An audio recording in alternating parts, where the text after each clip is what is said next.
ঘাটালে একটা গ্রামে 3টে বুথ, কত নাম বাদ গেছে জানেন? 500 নাম বাদ গেছে। প্রায় 2500 ভোটার এই 3টে বুথ মিলিয়ে 500 নাম বাদ গেছে তালিকায়। কথা বলবো, এটা হচ্ছে ঘাটালের মোহনপুর পঞ্চায়েত এলাকায়।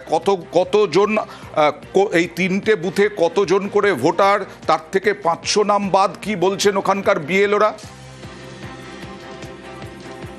সুকান্ত। দেখো, ঘাটাল ব্লকের মোহনপুর যে গ্রাম পঞ্চায়েত, সেই গ্রাম পঞ্চায়েতের 3টি বুথ, সেই বুথে দেখা যাচ্ছে প্রায় 2500 ভোটার, এবং তার মধ্যে প্রচুর ভোটারের তারা কিন্তু ডিলিটেড ছিল, এবং তারপরও যেটা সংযোজন হয়ে দেখা যাচ্ছে প্রায় 500-র মতো ভোটার এখনো কিন্তু তারা লিস্ট থেকে বাদ গেছে। আর এই নিয়ে কিন্তু শুরু হয়েছে রাজনৈতিক তরজা। বিএলওরা ওখানে কিন্তু পরিষ্কার বলছেন যে যা ডকুমেন্টস চাওয়া হয়েছিল, সব ডকুমেন্টস দিতে না পারার জন্যই এই সমস্যা হয়েছে।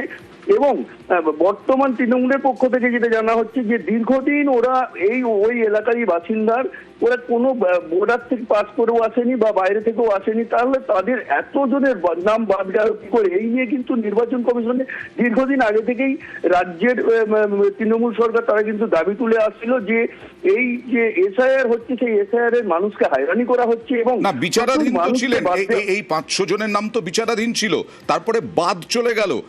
আর বিচারাধীন থাকলেন, তারপরে বাদ চলে গেলেন, আর বিএলও বলছেন এদিকে যে নথিপত্র ঠিকঠাক দেননি। সেই নিয়ে কিন্তু শুরু হয়ে গেছে রাজনৈতিক তরজা। একদিকে তৃণমূল কিন্তু তারা দাবি করছে যে এলাকার মানুষ তাদের কাছে যা তাদের ডকুমেন্টস ছিল, তথ্য ছিল, সেগুলো কিন্তু বিএলওকে দিয়ে দিয়েছে। কেন এত নাম বাদ গেল তা নিয়ে কিন্তু তারা অভিযোগ তুলছেন।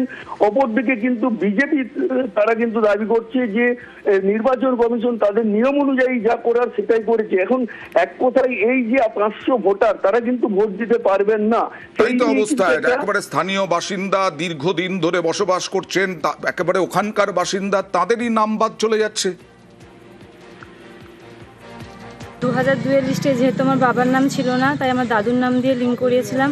আমার দাদুর নামের স্পেলিং মিস্টেক ছিল, সেই জন্য আমি সব ডকুমেন্টস জমা দিয়েছি। আমার বার্থ সার্টিফিকেট, মাধ্যমিকের অ্যাডমিট কার্ড, কাস্ট সার্টিফিকেট, তারপরেও আমার নাম ডিলিট হয়ে গেছে। এখন কি করবেন? আইনের দ্বারস্থ হবে। হ্যাঁ, আমাকে ডাকা হয়েছিল ভোটারদের জন্য, কিন্তু আমার বাবার নাম বলা হয়েছে এআইতে টেকনোলজিতে। আমার বাবার নাম শেখ ফজলুর রহমান আছে, এআই দেখানো হচ্ছে রহমান।